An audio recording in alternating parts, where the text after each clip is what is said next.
السلام عليكم، ازيكم عاملين ايه؟ هنعمل النهارده الحواوشي بطريقه جميله قوي. هيبقى مقرمش والعيش هيبقى كريسبي كده، مش هيكون فيه اي سوائل، وهيبقى طعمه جميل. ممكن تحطي فيه جبنه موتزاريلا او جبنه شيدر او جبنه رومي اللي انت عايزاه. طبعا ودي الطحينه اللي احنا عملناها في القناه قبل كده، وطعمه بصراحه هيبقى حكايه. هقولك شويه تريكات كده تعرفيها هتخلي الحواوشي يطلع منك ممتاز ممتاز. بصوا سامعين القرمشه؟ القرمشه بتاعت العيش مش ما فيهوش اي سوائل، العيش مش طري، مش طالع فيه ميه ولا اي حاجه. اول حاجه هنجيب بصلايه كبيره او بصلتين على حسب كميه البصل. كل ما كترتي بصل بيبقى طعم الحواوشي احلى.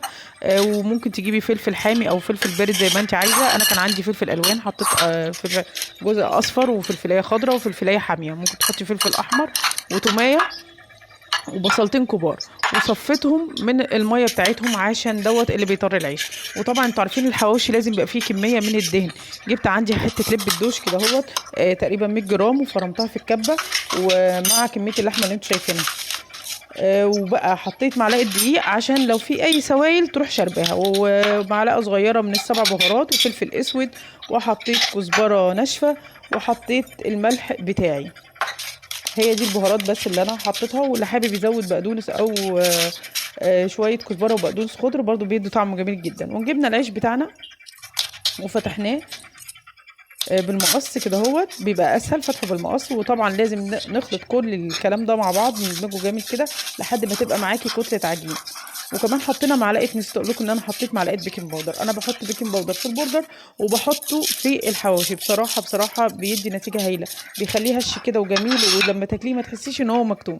وطبعا بقى عبيت السندوتش زي ما انتم شايفين كده اهوت، عبيت الرغيف يعني. ووزعته كويس عشان انا هسويه على الطاسه عشان يستوي ويكون السوا كامل، ما يكونش ما يكملش سوا، وفي نفس الوقت العيش يتحرق، لان احنا هنسويه من فوق. جبت الطاسه، طبعا انا هحط في الطاسه زيت، مش هحط سمنه لان انا حاطه كميه دهون كده كده هتنزل. وجبت الرغيف، رحت حطيته في الطاسه على وشه، وبعد كده قلبته بحيث الناحيتين يبقوا فيهم زيت. طبعا الطاسه سخنه جدا على نار عاليه، وبعد كده بوطي النار عشان يستوي السوى المظبوط. شايفين بقى؟ وكان طعمه خطير والفكره بسيطه جدا، ويا رب تعجبكم. يلا اشوفكم على خير.